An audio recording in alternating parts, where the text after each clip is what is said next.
terceiro ano, tudo bem com vocês? Prontos para mais uma aula desse nosso período de quarentena? Aliás, a primeira videoaula desse nosso período aí do terceiro bimestre. Galerinha, hoje eu vou estar falando com vocês sobre o resumo de toda essa primeira parte que nós estudamos, que foi o conjunto dos números complexos. Desde a primeira parte, que seria o que é um número complexo, até a soma, a potência, operações de números complexos na forma trigonométrica. Então tudo que eu estou falando aqui no vídeo nós já vimos, mas com uma forma de revisão. Então eu peço que vocês prestem muito bem atenção e assistam o vídeo até o final. No final do vídeo estará o link do formulário para vocês estarem resolvendo. Então aproveite, pessoal. Aproveite para assistir o vídeo. Se tiver dúvida, assista novamente. Anote sua dúvida. Entre em contato comigo, se caso não conseguir tirar, e resolva seu formulário. Pessoal, lembre-se, o link do formulário está aqui na descrição do vídeo. Muito obrigado e vamos lá para a aula. Valeu! Então vamos lá, galerinha, agora falando sobre a revisão dos conteúdos. Vamos lá, então a primeira coisa, conjunto dos números complexos. Vamos pensar, o que seria esse conjunto dos números complexos? Os números complexos, diferentemente do que muitas pessoas acreditam, não surgiram na resolução da equação de segundo grau, em que aparecem raízes quadradas de números negativos. Seu surgimento tem relação com a resolução de equações do terceiro grau, nas quais se encontram raízes de números negativos. Então vamos pensar, pessoal. Quando nós tínhamos lá no começo, aparecia uma raiz quadrada para você resolver através daquela forma da resolução da equação do segundo grau. O que você falava? Muitas vezes o professor falava para você parar por ali por ter um número negativo. Esse número negativo, às vezes, nossa, poxa, mas tem um número negativo, o delta tem um número negativo, então ele vai apresentar duas raízes. Sim, então, a partir desse momento que eles começaram a discutir, e tem as raízes também, as equações de terceiro grau, como falou ali, começaram a discutir o que seriam esses números complexos, né? Então, assim, pessoal, aí foi criada a unidade imaginária. A unidade imaginária I seria a raiz quadrada de menos 1. Então, toda vez que aparecer raiz quadrada de menos 1, significa que a unidade imaginária é um número complexo. Então, raiz quadrada de menos 1 representa I. Isto é, I igual a raiz quadrada de menos 1, I ao quadrado, nós vamos ter que é menos 1. Elevando a raiz quadrada de menos 1 ao quadrado, é menos 1. Aí, a partir disso, dá para nós resolvermos as potências, pessoal. Então, lembrar que o intervalo sempre te repete de 4 em 4 vezes. Vamos pensar, I elevado a 0, 1. Todo número, qualquer número elevado a 0, com exceção do 0, vai ser 1. I elevado à primeira, I. I elevado ao quadrado, raiz de menos 1 vezes raiz de menos 1, que vai dar raiz quadrada de menos 1, elevado ao quadrado. Corta a raiz, corta o quadrado, sobra menos 1. Raiz cúbica é I elevado ao cubo, é I ao quadrado vezes I. I ao quadrado, menos 1, vezes I, menos 1 vezes I, nós temos menos I. E notem aqui que I elevado à quarta é I ao quadrado vezes I ao quadrado, que vai dar 1. I elevado à quinta é I ao quadrado vezes I ao cubo, que no caso seria menos 1 vezes I, que dá I. Vejam só que os intervalos estão repetindo de 4 em 4. Ó, 1I, menos 1, menos I, 1I, menos 1I. E assim sucessivamente vai até o final. Então, por exemplo, se eu tenho lá I elevado à 18ª potência, e elevado a 18. O que eu vou fazer? Eu vou pegar o 18, dividir ele por 4. 18 divididos por 4, vai 4 na chave, sobra 2. 4 vezes 4, 16. 18 menos 16, sobra 2. Então, quanto que é I elevado à 18ª potência? É equivalente a I elevado ao quadrado, que no caso vai dar menos 1. E isso vale para qualquer número. Simplesmente você vai dividir por 4. Ok, galerinha? Então vamos lá. Forma algébrica dos números complexos. Então, primeiramente, nós vamos determinar. A gente, na forma algébrica, como que vai ficar? O número complexo é representado por Z igual a mais BI. Então, no caso, A significa que é a parte real e B a parte imaginária ali. BI seria a parte imaginária. Lembrando que I é um número imaginário que é a raiz quadrada de menos 1. Então, sempre a gente vai colocar como Z, W, Y e assim por diante. Mas a parte real, B a parte imaginária, pessoal. Aí nós temos alguns exemplos de números complexos. Z igual a 5 mais 3i, parte real 5, parte imaginária 3. Z, 10 mais i, parte real 10, parte imaginária 1. Z igual a 11i. Nesse caso, quando nós temos somente a parte imaginária, ou seja, a parte real é igual a 0, nós temos um número chamado imaginário puro, ou complexo puro. E Z igual a 5, não temos a parte imaginária, B é igual a 0. Então, nesse caso, quando B é igual a 0, a parte imaginária é igual a 0, ele se torna um número real. Agora nós vamos ter as operações com números complexos, a igualdade. Então, vamos pensar o seguinte, para uma coisa ser igual a outra, tem que ter os mesmos valores. Então, a gente tem ali ax mais b igual a cx mais d. Para ser iguais, o a tem que ser igual ao c e o b tem que ser igual ao d. Se a gente tem um número imaginário a mais bi igual a c mais di, logo o c tem que ser igual a ou a igual a c, e o b tem que ser igual a d. Ou seja, nós temos que ter a parte real igual à parte real e a parte imaginária igual à parte imaginária. Na adição e na subtração, pessoal, o que acontece? Nós vamos fazer que nem fosse resolver uma equação normal. Nós vamos ter o seguinte, a parte real com parte real, parte imaginária com parte imaginária. Ou seja, por exemplo, nós temos a equação 5 mais x. Eu posso somar 5 mais x? Não, eu não somo 5 mais x, porque 5 é uma coisa e x é uma incógnita. Então nós vamos somar parte real com parte real. No caso, 5i, 5 mais 3i, e o outro número, 3 mais 4i. Então eu vou somar 5 mais 3, que dá 8, e 3 mais 4i, que dá 7i. Então eu vou fazer essa soma, pessoal. Real com real, imaginário com imaginário. E aqui o exemplo, ó, 2 mais 4i mais menos 5 mais 8i. O que eu faço? Eu vou separar a parte real. Quem são a parte real? O 2 e o menos 5. E a parte imaginária, 4 mais 8i. Então eu vou fazer 2 menos 5, que dá menos 3. E 4 mais 8, que dá 12i. Então, parte real com parte real, parte imaginária com parte imaginária.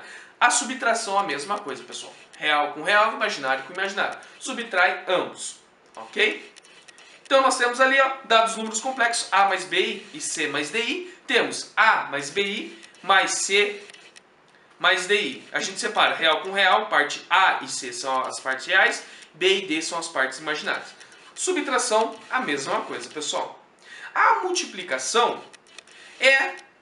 Vamos fazer o seguinte, para efetuar a multiplicação a gente vai usar a propriedade da distributiva, número com número, multiplicando. Em seguida fazemos a redução dos termos semelhantes. Então vamos lá, aqui ó, 7 vezes 9, vamos fazer a distributiva aqui ó, 7 vezes 9, 7 vezes 5, menos 3 vezes 9, menos 3 vezes 5. 7 vezes 9, 63, 7 vezes 5, i, 35i. Menos 3 vezes 9, menos 27i. Menos 3 vezes mais 5i, menos 15i ao quadrado. Agora um detalhe muito importante. I ao quadrado vale quanto, pessoal? I ao quadrado vale menos 1. Então eu troco o i ao quadrado aqui por menos 1. E vou fazer menos 15 vezes menos 1. Ficando 63 menos 15 vezes menos 1. Que vai dar menos com menos mais. 35i menos 27i. No caso, 63 mais 15, 78. 35 menos 27, 8i. Então, na multiplicação tem que tomar muito cuidado com isso aí, galera. Prestar atenção nessa parte. Quando tiver i ao quadrado, eu troco por menos 1. Agora, pessoal, operações com números complexos, a divisão. Na divisão, nós vamos ter que desenvolver uma coisa chamada conjugado. O que seria o conjugado?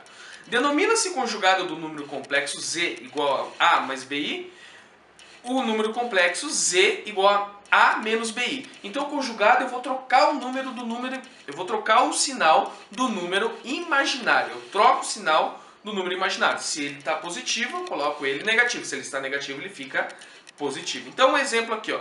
O número complexo, 8 menos 3i, o conjugado fica 8 mais 3i. Só troco do número imaginário. Do número real, eu não troco. Aí aqui, menos 8 mais 15i. Fica menos 8 menos 15i, o conjugado. Olha aqui, ó, o número, um número real, 95, conjugado 95 é 95. Conjugado número imaginário puro, 72i, fica menos 72i.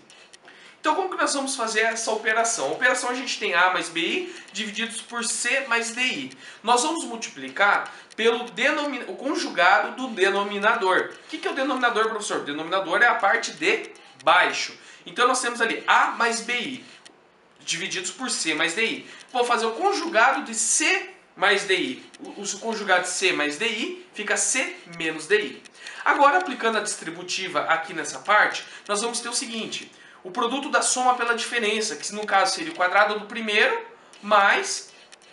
Desculpa, o quadrado do primeiro menos o quadrado do segundo. E lembrando, quando nós elevamos i ao quadrado, ele se torna quanto? Menos 1, fazendo essa parte imaginária sumir do denominador e aparecer somente no numerador. Aqui nós temos o exemplo 7 menos i sobre 4 mais i. Vou fazer o conjugado de 4 mais i é 4 menos i. 7, vou fazer a distributiva aqui. 7 vezes 4, 28. 7 vezes i menos 7i. Menos i vezes 4, menos 4i. Menos i vezes menos i, mais i ao quadrado. 4 vezes 4, 16. E i vezes menos i ao quadrado.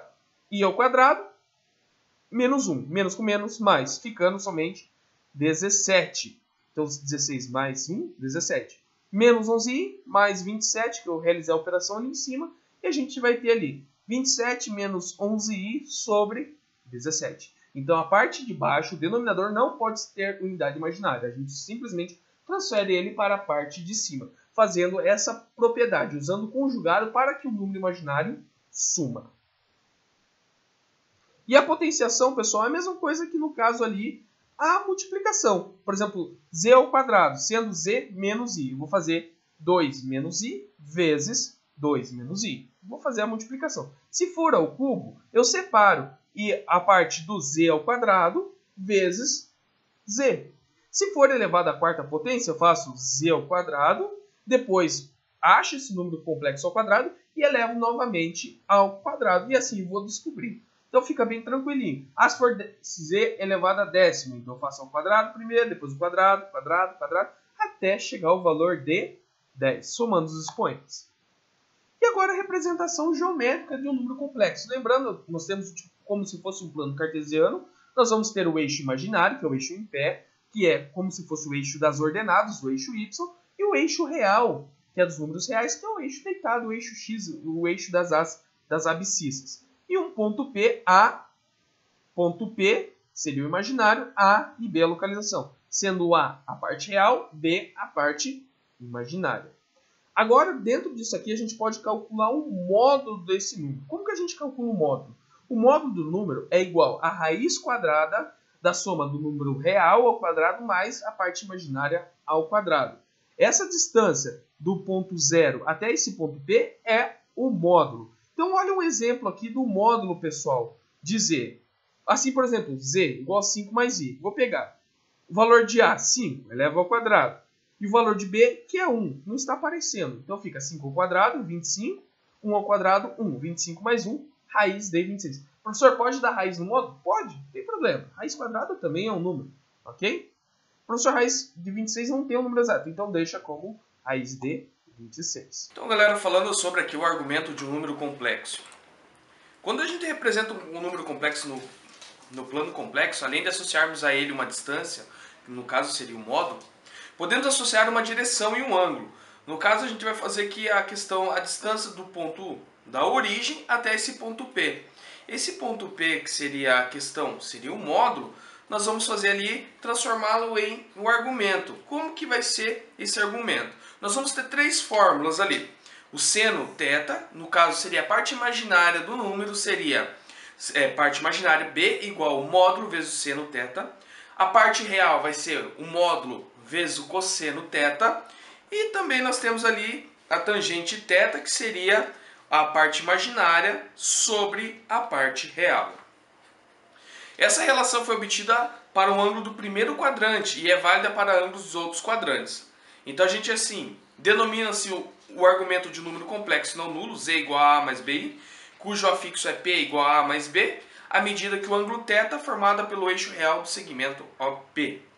Aí nós temos ali a forma trigonométrica. Forma trigonométrica nós vamos seguir a mesma coisa ali, pessoal. A parte imaginária será o seno e a parte real será o cosseno. imaginária B igual ao módulo vezes o seno θ, parte real, módulo vezes o cosseno θ. Então, representando aqui, como que ficaria a representação desse número complexo? Ficaria z igual a módulo vezes o cosseno θ mais I, a unidade imaginária, seno θ. Aí a relação aqui obtida na trigonometria, a gente já fez ali, que seria z igual ao módulo vezes o cosseno θ mais I seno θ. P, o ρ ali no caso é o módulo, e θ é o argumento de z. Agora nós vamos fazer as partes das operações com números complexos, a multiplicação. Como que ficaria a multiplicação de um número complexo? Z1 vezes Z2. Nós vamos multiplicar os módulos, os ângulos nós iremos somar, no caso o θ1 do primeiro mais o θ2, tanto isso para o seno quanto o cosseno. Na divisão é o contrário. Ao invés de nós somarmos, multiplicarmos os módulos, nós vamos fazer a divisão. Lembrando, se for Z1 sobre Z2, P módulo 1 sobre o módulo 2. E os ângulos nós vamos fazer a operação de subtração. Primeiro menos o segundo. Na divisão de dois números complexos na forma trigonométrica, o módulo do quociente é o quociente entre os módulos de dois números. E o argumento do quociente é a diferença entre os argumentos desses números.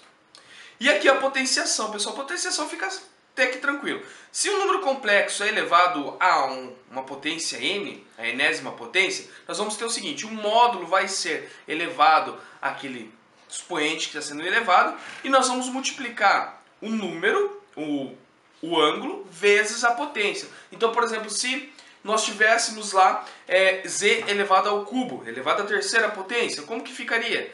Ficaria módulo elevado à terceira potência, θ vezes 3. Então nós multiplicaríamos o ângulo vezes 3. E agora quero desejar a todos vocês bons estudos, estudem e nós se vemos numa próxima aula Zoom. Fiquem com Deus, pessoal, façam a atividade, não se esqueça que o link está aqui embaixo na descrição da atividade do formulário e bora lá. Qualquer dúvida, manda uma mensagem pro professor. Fiquem com Deus, até a próxima, valeu!